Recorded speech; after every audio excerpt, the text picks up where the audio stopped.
আমি একদিন বিপদে পড়েছিলাম।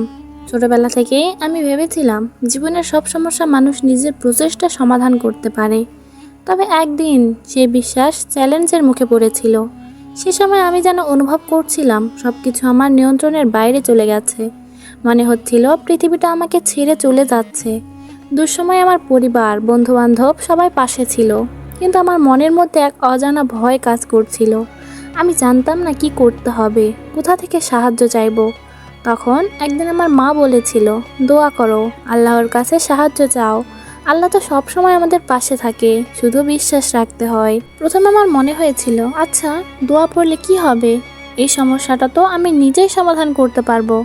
কিন্তু তখনই আমি উপলব্ধি করলাম আমার আত্মবিশ্বাস আর শক্তি সব কিছুতেই সীমাবদ্ধ। আমি যখনই চেষ্টা করতাম মনে হতো কিছুই কাজ করছে না। আমি মার কথাটি মনে রেখে আল্লাহর কাছে সাহায্য চাইলাম। একদিন রাতে আমি আল্লাহর কাছে প্রার্থনা করতে শুরু করলাম। হে আল্লাহ, তুমি জানো আমার পরিস্থিতি, তুমি জানো আমি কতটা কষ্ট পাচ্ছি, তুমি আমার একমাত্র আশ্রয়। আমি তোমার উপর পূর্ণ বিশ্বাস রেখে এই দোয়া পড়ছি, আমাকে সাহায্য করো হে আল্লাহ। এই দোয়া পড়তে পড়তে আমি এক ধরনের শান্তি অনুভব শুরু করলাম। জানতাম আল্লাহ আমার প্রতি করুণা করবেন এবং কোনো না কোনোভাবে সব কিছু ঠিক হয়ে যাবে। দোয়া ও আল্লাহর উপর বিশ্বাসের শক্তি আমার মনকে শান্তি দিয়েছে। আমি বুঝতে পারলাম শুধু দোয়া পড়লে সব কিছু ঠিক হয়ে যাবে না, কিন্তু যদি আপনি আল্লাহর উপর বিশ্বাস রাখেন এবং তার উপর ভরসা করেন, তাহলে আল্লাহ আপনাকে পথ দেখাবেন। কিছুদিন পর সেই সমস্যাটা আস্তে আস্তে দূর হয়ে গেল, আমার ভয় আর উদ্বেগ চলে গেল।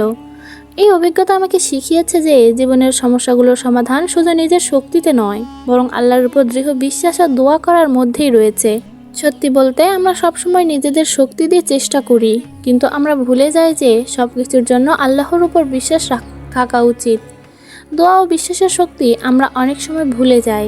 যখন কোনো বিপদ আসে তখন আমাদের মনে প্রশ্ন চলে আসে, আমরা কি আর কিছু করতে পারবো না?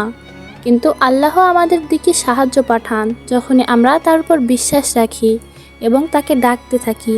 আমি নিজেই এর প্রমাণ পেয়েছি। যখন আমরা আমাদের শক্তির সীমা অতিক্রম করি, তখন আল্লাহ আমাদের সাহায্য করেন। তার অসীম রহমত আমাদের জীবনে উপস্থিত হয়।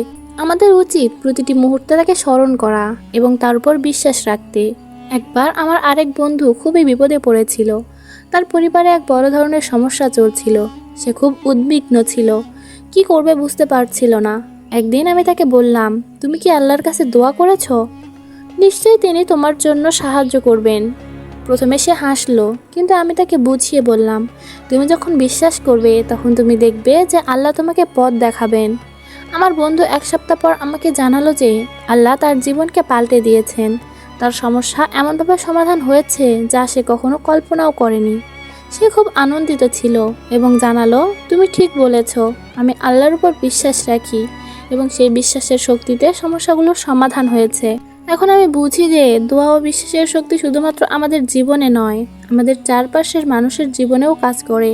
যখন আমরা আল্লাহর উপর বিশ্বাস রাখি তখন আমাদের অন্তরে শান্তি আসে এবং আমাদের মন থেকে ভয় ও উদ্বেগ দূর হয়।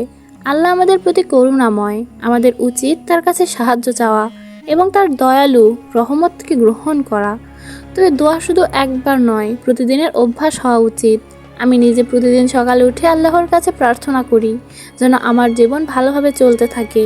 সে সঙ্গে আমি জানি যে কোনো কঠিন সময় আসলে আল্লাহ আমার পাশে আছেন। তিনি আমাদের জীবনে কোনো না কোনো উপায়ে সাহায্য পাঠান। কখনো কখনো সেই সাহায্য সরাসরি আসে, কখনো বা অন্য কোনো মাধ্যমে। এখন যখনই আমি কোনো সমস্যার মুখোমুখি হই তখন আমি দোয়া করি এবং মনে মনে বিশ্বাস রাখি আল্লাহ তো আমার জন্য সেরা কিছু রেখেছেন। আমার অভিজ্ঞতা থেকে আমি শিখেছি আমাদের উচিত কখনো হতাশ না হওয়া। জীবন সবসময় বাধা বিপত্তি নিয়ে আসে, কিন্তু আমরা যদি আল্লাহর উপর বিশ্বাস রাখি তাহলে সেই বিপদগুলো থেকে মুক্তি পাওয়া সহজ হয়ে যায়। সবশেষে দোয়া ও বিশ্বাসের শক্তি নিয়ে আমি যে শিক্ষাটি পেয়েছি তা হলো, আমাদের জীবনে কেবলমাত্র আল্লাহ আমাদের প্রকৃত সাহায্যকারী। আমাদের উচিত প্রতিদিন তার প্রতি কৃতজ্ঞতা প্রকাশ করা এবং তার কাছে সাহায্য চাইতে থাকা। যদি আমরা আমাদের বিশ্বাসের উপর অটল থাকি তবে আল্লাহ আমাদের সমস্ত সমস্যার সমাধান করবেন। আমাদের শুধু ভরসা রাখতে হবে এবং সেই বিশ্বাসের শক্তিতে জীবন চলতে থাকবে সঠিক পথে।